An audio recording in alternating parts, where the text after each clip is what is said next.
A very good evening to all. It is children's bedtime treasury with Let Emotions Speak. Before we start with the story, quiz whiz for today. When a bee finds food, it alerts the other bees to its location by. Wait for the answer at the end of the story. And don't forget to like the video, share the video, and subscribe to my channel. Today's story is The Princess and the Snowman. One morning, Princess Bella looked out of her bedroom window and saw that the palace was covered in thick layer of snow. Snow lay on the turrets and along the tops of the walls. There was snow in the well and snow on the guards' hands. The palace garden was so deep with snow it looked as though it was covered in delicious icing.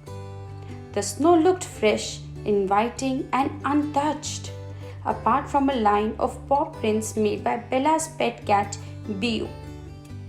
The princess clapped her hands with glee. "I'm going to make a snowman!" she cried, and rushed off to find her warmest coat and gloves. Soon she was busy in the garden rolling a great ball of snow for the snowman's body and another one for his head.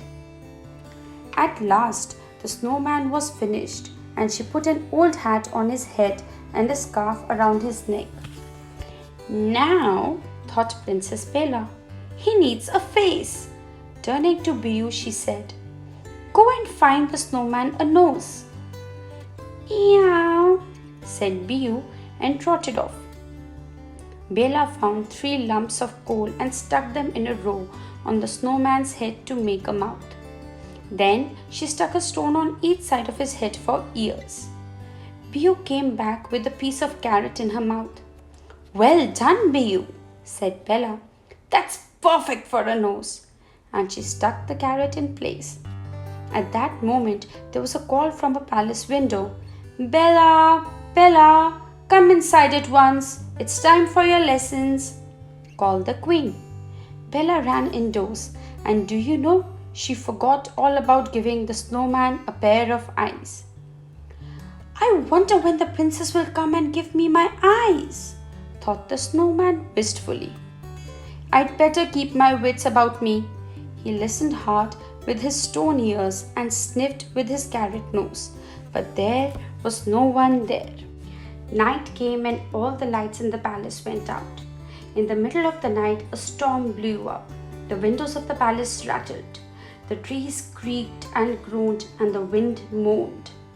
The snowman strained his stone ears even harder, and now he could hear a fearsome icy jangle and a piercing shrieking laugh. It was the Ice Queen! As she blew past the snowman, he felt the Ice Queen's cold breath on his snowy cheek and the touch of her icicle fingers on his snowy brow. The snowman shivered with fear. Now he heard the Ice Queen's icy tap, tap, tap on the palace door and her howl as she slipped through the keyhole. There was silence for a while. Then suddenly the snowman heard a window being flung open and the Ice Queen's cruel laugh. "She's leaving," thought the snowman with relief. But what was this? Now he could hear the sound of a girl sobbing, and the Ice Queen passed as he heard Princess Bella's voice calling, "Help me! Help me!" Then there was silence again, save for the sound of the wind in the trees.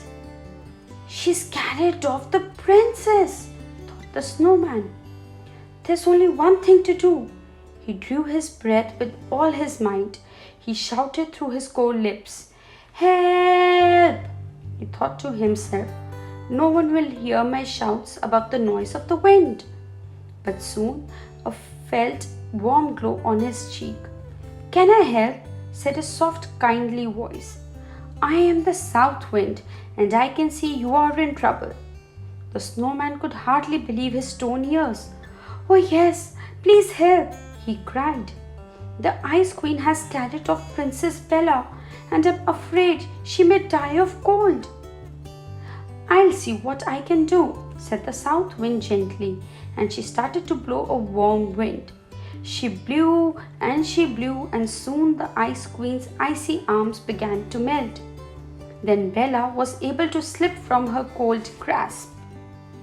"It was the snowman who saved you," whispered the south wind in Bella's ear as she carried her back to the palace. Bella could hear the drip, drip sound of snow being melted by the south wind's warm breath. As she reached the palace gate, the sun was rising and the snow in the garden was turning to slush. "I must see my snowman before he is gone," she thought. There he was on the lawn. His hat was starting to slide off his head and his mouth was all crooked. She rushed over to him and to her astonishment he spoke. "Please give me ice before I melt completely," he begged. "Yes, of course, I will," Bella replied. Quickly she fixed 2 pieces of coal in place of his melting face. "You are so lovely," said the snowman, looking at her with his cold eyes. "I have one last request before I am gone. Will you marry me?" "Why, I will," said Bella without thinking twice, for how she could refuse the request of the one who had saved her from the Ice Queen. Bella could not bear to think that the snowman was melting away. She glanced down so that he would not see that she was crying. "Bella," he said. She looked up and there standing before her was a prince. For once in her life she was speechless. "Long ago the Ice Queen carried me away, just like she did to you. She cast a spell on me that I meant could only return to earth as falling snow. But by agreeing to marry me, you have broken the spell," said the prince. And so Bella and the prince were married and lived happily ever after. So kids, how did you like this story? So now the answer for the quiz whiz is, when a bee finds food, it alerts other bees to its location by dancing. So next time you see a bee dancing, it's calling all its other friends for a feast. See you tomorrow with another great story.